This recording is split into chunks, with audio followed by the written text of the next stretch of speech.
Halo semuanya, kali ini aku bakal jelasin tentang Sustainable Development Goals. Nah, sebelum aku jelasin ke kalian, aku bakal perkenalan diri dulu.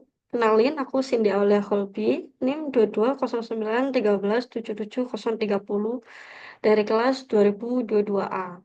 Nah, kali ini aku bakal jelasin tentang SDGs 16, yaitu Sustainable Development Goals atau yang biasa disebut tujuan pembangunan berkelanjutan. Nah, SDGs sendiri adalah serangkaian 17 tujuan global yang ditetapkan oleh PBB pada tahun 2015 sebagai bagian dari Agenda 2030. Tujuan ini dirancang untuk mengatasi berbagai tantangan global, termasuk kemiskinan, ketidaksetaraan, perubahan iklim, dan degradasi lingkungan. Nah, sementara tujuan SDGs 16 yaitu ada dua, yakni yang pertama, mengurangi segala bentuk kekerasan. Tujuan ini mencangkup upaya untuk mengurangi segala bentuk kekerasan, baik fisik maupun psikologis, termasuk kekerasan terhadap perempuan dan anak-anak. Selain itu, tujuan ini juga bertujuan untuk mengurangi angka kematian akibat kekerasan. Tujuan kedua, yakni meningkatkan akses terhadap keadilan. Tujuan ini bertujuan untuk memastikan bahwa semua orang memiliki akses yang sama terhadap keadilan. Ini mencakup upaya untuk memperkuat sistem peradilan, mengurangi korupsi, dan melindungi hak-hak manusia. Nah, sebagai mahasiswa magang di Kementerian Hukum dan HAM, mahasiswa berkontribusi sebagai notulensi rapat harmonisasi. Gambar di samping menggambarkan sebuah contoh nyata dari penerapan prinsip SDGs 16 di dalam rapat harmonisasi. Melalui partisipasi aktif dan diskusi yang konstruktif, peserta rapat menunjukkan komitmen yang mereka terhadap nilai-nilai inklusivitas, keadilan, dan kerjasama. Suasana kolaboratif seperti ini sangat penting untuk mencapai tujuan pembangunan berkelanjutan.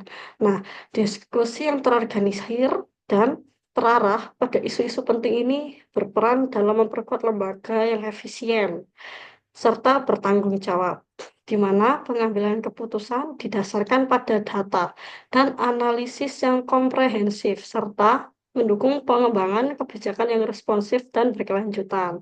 Oleh karena itu, rapat ini tidak hanya berfungsi sebagai forum untuk harmonisasi saja, tetapi juga sebagai sarana untuk membangun kepercayaan dan memperkuat jaringan kolaboratif yang sangat penting, yaitu untuk mencapai tujuan SDGs 16 secara menyeluruh. Nah, se- selain sebagai notulensi rapat, mahasiswa di Kementerian Hukum dan HAM juga melakukan absensi peserta beserta mengurus SPPD. Nah, tata kelola absensi dan SPPD menggambarkan usaha untuk mewujudkan transparansi dan akuntabilitas dalam administrasi, yang merupakan elemen dasar dari lembaga yang efisien. Nah, selain itu, kehadiran berbagai pihak dalam rapat ini mencerminkan prinsip yang inklusivitas, memastikan setiap pendapat didengar dan dipertimbangkan, yang mendukung keadilan sosial serta pengambilan keputusan berbasis bukti.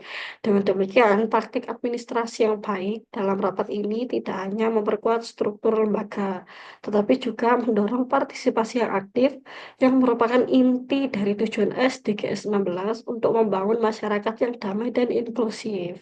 Nah, saran dan kritik dari instansi, yakni Kementerian Hukum dan HAM. Terdapat saran dari Kasubdit FPPHD Divisi Pelayanan Hukum, yakni perlu adanya pendalaman lebih lanjut sehingga mengetahui pendapat, pengalaman terhadap hasil dari instansi tersebut.